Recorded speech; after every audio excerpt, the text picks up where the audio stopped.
ಕೃಷಿ ಪತ್ತಿನ ಸಹಕಾರ ಸಂಘ ನಿಯಮಿತ ಮೈಲೂರು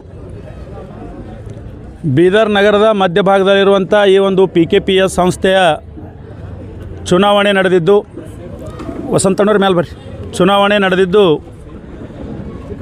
5 ಗ್ರಾಮಗಳು ಚಿದ್ರಿ, ಕುಂಬಾರವಾಡ, ಹಳದಿಕೇರಿ, ಗೋರ್ನಹಳ್ಳಿ, ಅಮಲಾಪುರ, ಮೈಲೂರು ಎಲ್ಲ ಗ್ರಾಮದ ಹಿರಿಯರು, ಮತದಾರರು ಹಾಗೂ ಎಲ್ಲ ಯುವಕರು, ಸ್ನೇಹಿತರು ಇವರೆಲ್ಲ ಸಹಕಾರದಿಂದ ಸಂಪೂರ್ಣವಾಗಿ ಸದಸ್ಯರಿಂದ ಅಧ್ಯಕ್ಷರವರೆಗೆ ಅವಿರೋಧವಾಗಿ ಆಯ್ಕೆ ಮಾಡುವುದರ ಮುಖಾಂತರ ಈ ಮೈಲೂರು PKPS ಈ ಚುನಾವಣಾ ಕ್ಷೇತ್ರದಲ್ಲಿ ಹೊಸ ನಾಂದಿಯನ್ನು ಹಾಡಿರೋದು ಅತ್ಯಂತ ಶುಭವಾದಂಥ ಸಂಕೇತ.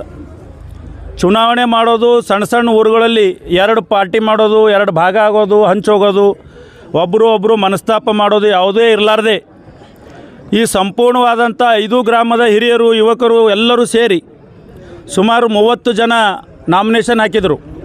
ಅದರಲ್ಲಿ 27 ಜನ ನಾಮಿನೇಷನ್ ಹಾಕಿದರು. ಎಲ್ಲರೂ ಸ್ವ ಇಚ್ಛೆಯಿಂದ ನೀವು ನೆಕ್ಸ್ಟ್ ಮುಂದಿನ ಸಲ ಮಾಡೋಣ ಅಥವಾ ಬೇರೆ ಯಾವುದಕ್ಕಾರ ಕಳಿಸೋಣ ಅಂದರೆ ಎಲ್ಲರೂ ತಮ್ಮ ದೊಡ್ಡ ಮನಸ್ಸಿನಿಂದ ಯಾವುದೇ ದುಡ್ಡು ಆಸೆ ಆಮಿಷ ಇಲ್ಲದೇ ಹಿಂದಕ್ಕೆ ತೊಗೊಂಡು ಇವತ್ತು ಈ ಚುನಾವಣೆಗೆ 2-3 ಲಕ್ಷ ಚುನಾವಣೆ ಖರ್ಚು ಈ ಸಹಕಾರ ಕ್ಷೇತ್ರದ ಮೇಲೆ ಬೀಳಬಾರ್ದು ಅನ್ನುವಂಥ ಉದ್ದೇಶ ಇಟ್ಕೊಂಡು ಈ ಸಹಕಾರ ಕ್ಷೇತ್ರ ರೈತರಿಗಾಗಿ ಯಾವಾಗಲೂ ಸಿದ್ಧ ಇರಲಿ, ಅದರ ಖಜಾನೆ ಯಾವತ್ತೂ ಚುನಾವಣೆ ನೆಪದಲ್ಲಿ ಹಾಳಾಗಬಾರ್ದು ಅನ್ನುವಂಥ ಉದ್ದೇಶ ಇಟ್ಕೊಂಡು ಇವತ್ತೇನು ಈ ಮೈಲೂರು ಗ್ರಾಮದಲ್ಲಿ ಮಾಡಿದೆವು.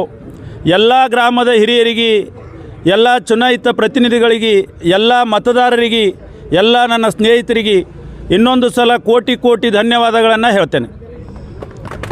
ಅದೇ ರೀತಿ ಇಲ್ಲಿ ಗೆದ್ದಂಥ ಚುನಾಯಿತ ಪ್ರತಿನಿಧಿಯಾಗಿ ನನ್ನ ತಮ್ಮನನ್ನು ಆಯ್ಕೆ ಮಾಡಿರೋದಕ್ಕೂ ಕೂಡ ಎಲ್ಲರಿಗೆ ಅಭಿನಂದನೆಗಳು ಸಲ್ಲಿಸಿ ಇವತ್ತಿಲ್ಲಿದ್ದಂಥ ಎಲ್ಲ ಸದಸ್ಯರನ್ನೊಳಗೊಂಡು ನನ್ನ ತಮ್ಮನ್ನೊಳಗೊಂಡು ಒಂದು ಕಿವಿ ಮಾತು ಕೂಡ ಈ ಸಂದರ್ಭದಲ್ಲಿ ಹೇಳೋಕ್ಕೆ ಇಷ್ಟಪಡ್ತೇನೆ. ಎಲ್ಲರೂ ಇಲ್ಲಿ ರೈತರಿಗಾಗಿ, ರೈತರಿಗೆ ಸಹಕಾರ ಮಾಡಲಿಕ್ಕೆ ಬಂದಿದ್ದೀವಿ ಅಂತಷ್ಟೇ ತಿಳ್ಕೊಂಡು ಇಲ್ಲಿ ಕೆಲಸ ಮಾಡಬೇಕು.